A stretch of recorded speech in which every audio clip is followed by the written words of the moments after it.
মেয়ে আর ছেলের বইয়ের ভিতরে আমি কোনো পার্থক্য খুঁজে দেখি না, এই কারণেই হয়তো আমার ভিতরে আজকে অনেক সুখ। আসসালামু আলাইকুম দর্শক।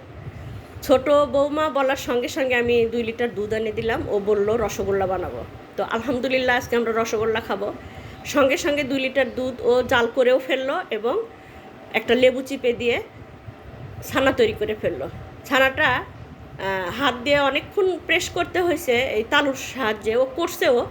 তো ওইটার ক্লিপটা নিতে পারে নাই, তো দেখেন স্মুথলি একটা ছানাটা মাখায় নিতে হচ্ছে আর কি, ডোভাবে যেভাবে ময়রারা করে আর কি। তো ছোট ছোট ডো করে তারপরে সে গোল গোল করে এটাকে রসগোল্লার শেপ দিচ্ছে। যদিও আমার মতে গোল্লাগুলি একটু ছোট হয়েছিল, কিন্তু খাইতে পারফেক্ট ছিল। তো আমার মেয়েকে বললাম যে ওর হাতে হাত লাগা, কারণ রমজান মাস, ওটা ভিজতে সময় নিবে রসগোল্লাটা। তা আমার মেয়ে এসে তো লাড্ডুর মধ্যে দিছে ছোট ছোট টিকটিকি ডিম বানায়। তো যাই হোক, আমরাই খাবো, কোনো সমস্যা নাই। এটা এত পারফেক্ট হয়েছিল যে আমরা জাস্ট মুখে দিয়ে ওয়াও বলে ফেলছি। আপনারা এইভাবে করতে পারেন সবাই, আপনারা জানি।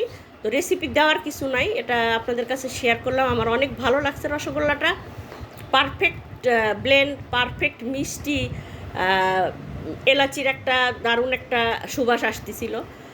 তো যাই হোক, এটা গেল ছোটো বৌমার পালা। বড় বৌমা তো বসে নেই, ছেলেদের বিয়ে করাবেন আর নতুন নতুন রেসিপি খাবেন।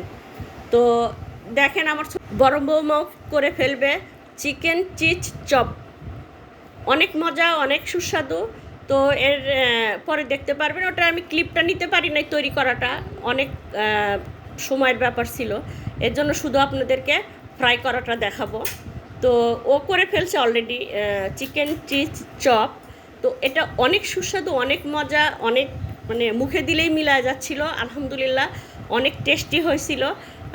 এই রেসিপিটা আমি একদিন আপনাদেরকে দেখাবো, আমার ইচ্ছা আছে যে এত সুস্বাদু একটা জিনিস।